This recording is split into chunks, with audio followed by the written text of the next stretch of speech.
السلام علیکم ورحمۃ اللہ وبرکاتہ۔ الحمدللہ رب العالمین والصلاة والسلام علی رسولہ الکریم، اما بعد۔ ناظرین اکرام، رمضان المبارک کو کامیاب کیسے بنائیں، اس کی تیسری قسط پیش خدمت ہے۔ رمضان المبارک میں روزہ رکھنا ایک ایسی عبادت ہے جو صرف اللہ رب العزت کے لیے ہی رکھا جاتا ہے، اس میں دکھاوا نہیں ہو سکتا۔ اور آپ جانتے ہیں کہ کسی عمل کو قبول ہونے کے لیے یا اس کا ثواب ملنے کے لیے دو چیزیں اس میں پائی جانی چاہیے۔ ایک یہ کہ وہ عمل اللہ کے لیے کیا گیا ہو، اور دوسرا یہ کہ وہ عمل نبی صلی اللہ علیہ وسلم کے طریقے پر کیا گیا ہو۔ روزے کے سلسلے میں اللہ رب العزت نے اس بات کی ضمانت دے دی ہے کہ روزہ صرف اللہ کے لیے ہی بندہ رکھ سکتا ہے، روزے میں دکھاوا نہیں کر سکتا۔ اب ہمیں صرف سنتوں کو اپنا لینا ہے اور سنت کے مطابق روزہ رکھنا ہے، لیکن بہت سارے اعمال ایسے ہوتے ہیں جو ہم سے سرزد ہوتے ہیں، جن کی وجہ سے روزہ خراب ہو جاتا ہے اور روزے کا ثواب ختم ہو جاتا ہے، زائل ہو جاتا ہے، جس کا تذکرہ ہم نے پچھلے درس میں کیا تھا۔ اب ہمارے لیے سب سے بڑی فکر کی بات یہ ہے کہ ہم ایسا کیا کریں جس سے ہم ان اعمال سے بچ جائیں جن کی وجہ سے ہمارا روزہ خراب ہو جاتا ہے۔ تو آئیے اس درس میں اسی بات پر غور و فکر کرتے ہیں۔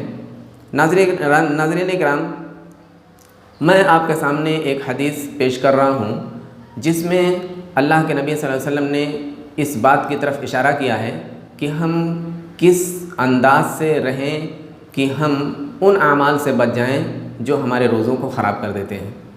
عن ابی ہریرہ رضی اللہ عنہ قال قال رسول اللہ صلی اللہ علیہ وسلم قال اللہ عز وجل کل عمل ابن آدم له الا صیام فإنه لی وأنا اجزی به والصیام جنۃ وإذا كان يوم صوم أحدكم فلا يرفث ولا يسخب فإن صابه أحد أو قاتله فليقل إني امرؤ صائم والذي نفس محمد بيده لخلوف فم الصائم أطيب عند الله من ريح المسك للصائم فرحتان يفرحهما إذا أفطر فرح وإذا لقي ربه فرح بصومه۔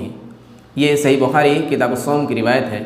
حضرت ابو ہریرہ رضی اللہ عنہ اس حدیث کے راوی ہیں، بیان کرتے ہیں کہ اللہ کے رسول صلی اللہ علیہ وسلم نے فرمایا کہ اللہ رب العزت فرماتا ہے، قال اللہ عز وجل، اللہ رب العزت فرماتا ہے کہ آدم کے بیٹے کا ہر عمل اس کے لیے ہے سوائے روزے کے۔ یعنی روزہ اللہ رب العزت نے پہلے سے فرما دیا، روزہ میرے لیے ہے اور میں ہی اس کا اجر دوں گا سوائے روزے کے۔ اور آگے فرمایا وَالصِّيَامُ جُنَّةٌ، روزہ ڈھال ہے۔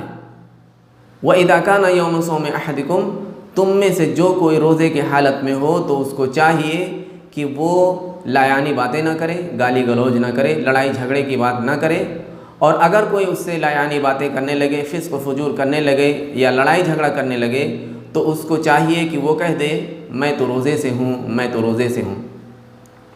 اور پھر آپ نے فرمایا کہ اللہ کی قسم جس کے قبضے میں میری جان ہے، اللہ کو روزے دار کے منہ کی بو مشک سے بھی زیادہ پسندیدہ ہے۔ اللہ کو مشک، روزے دار کے منہ کی بو مشک سے بھی زیادہ پسندیدہ ہے۔ اور روزے دار کے لیے دو خوشیاں ہیں، ایک خوشی جب وہ افطار کرتا ہے تو خوش ہو جاتا ہے، اور ایک خوشی جب وہ اپنے رب سے ملے گا تو روزے کے اجر کو دیکھ کر کے خوش ہو جائے گا۔ ناظرین کرام، اس حدیث میں اللہ کے رسول صلی اللہ علیہ وسلم نے جتنی باتیں بیان کی ہیں، ہم اس پر اگر غور کریں تو ہم ان اعمال سے بڑی آسانی سے بچ سکتے ہیں جو ہمارے روزوں کو خراب کر دیتے ہیں۔ اللہ کے نبی صلی اللہ علیہ وسلم نے فرمایا روزہ اللہ کے لیے ہے، بندہ روزہ اللہ کے لیے رکھتا ہے، اور روزہ ڈھال ہے۔ روزہ خود ایک ڈھال ہے جس کے ذریعے سے ہم ان اعمال سے بچ سکتے ہیں جو ہمارے روزوں کو خراب کرتے ہیں۔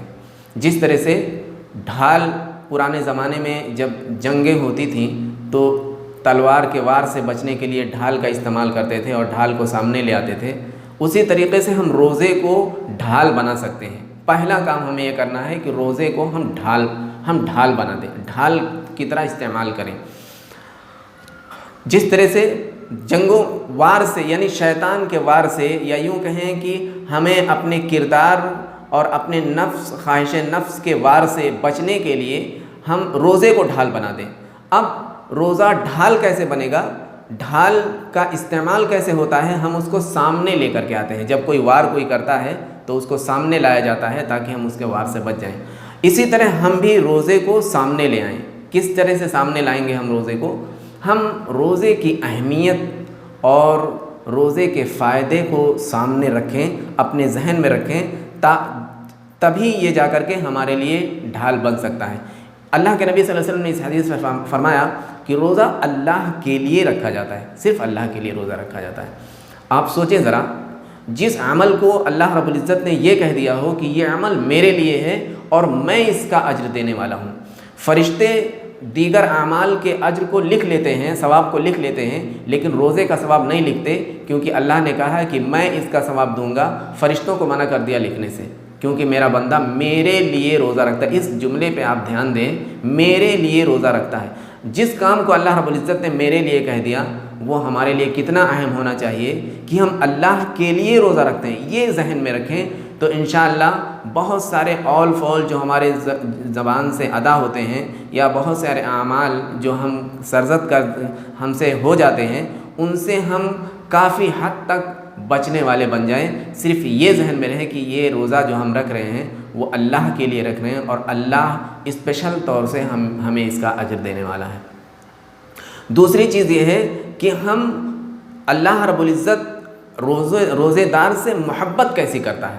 اللہ کو یہ بھی دھیان میں رکھیں کہ اللہ کو روزہ پسند کتنا ہے۔ اللہ کے نبی صلی اللہ علیہ وسلم فرمایا کہ قسم کھا کر کے فرمایا آپ صلی اللہ علیہ وسلم نے کہ قسم، اللہ کی قسم جس کے قبضے قدرت میں میری جان ہے، اللہ کو روزے دار کے منہ کی بو مشک سے بھی زیادہ پسندیدہ ہے، مشک سے بھی زیادہ پسندیدہ ہے۔ تو ہم روزے کی اہمیت کو دیکھیں کہ اللہ کو روزے دار کے منہ کی بو مشک سے بھی زیادہ پسندیدہ ہے۔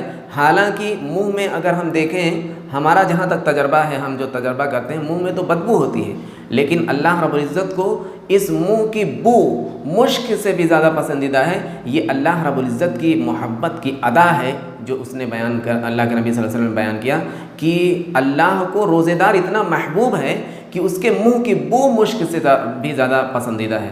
جس منہ کی بو اللہ کو اتنی پسندیدہ ہو، اگر ہم وہ غور میں رکھیں یا ذہن میں رکھیں، تو اس منہ سے لایانی باتیں نکلنا، اس منہ سے گالی گلوچ کرنا، یہ کہاں تک زیب دیتا ہے؟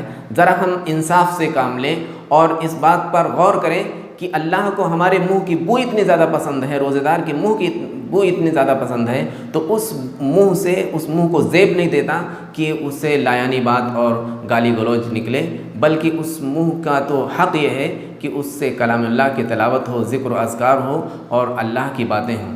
تو یہ ساری چیزیں ہم ذہن میں رکھیں۔ روزے کی فضیلت کیا ہے؟ اللہ رب العزت روزے دار کو قیامت کے دن روزے دار کے لیے ایک جنت میں ایک باب الریان ہے جو صرف روزے دار اس میں داخل ہوں گے، اور جب روزے دار داخل ہو جائیں گے تو اس دروازے کو بند کر دیا جائے گا، دوسرے کوئی اس میں سے داخل نہیں ہو پائیں گے۔ تو یہ اعجاز، بہت سارے اعجاز اللہ رب العزت نے روزے کے لیے رکھے ہیں۔ تو روزے کی اہمیت اور اللہ کی محبت ہم دل میں رکھیں، سامنے رکھیں، انشاءاللہ یہ روزہ ہمارے لیے ڈھال بن جائے گا، اور خود یہ روزہ ہمیں دیگر گناہوں سے ہمیں بچا لے گا، ان چیزوں سے جن سے روزہ خراب ہو جاتا ہے ہم بچ جائیں گے اور ہمارا روزہ کامیاب ہو جائے گا۔ اللہ رب العزت سے دعا ہے کہ ہمیں روزوں کو کامیاب بنانے کی توفیق عطا فرمائے، آمین۔ وآخر دعوانا الحمدللہ رب العالمین، والسلام علیکم ورحمۃ اللہ وبرکاتہ۔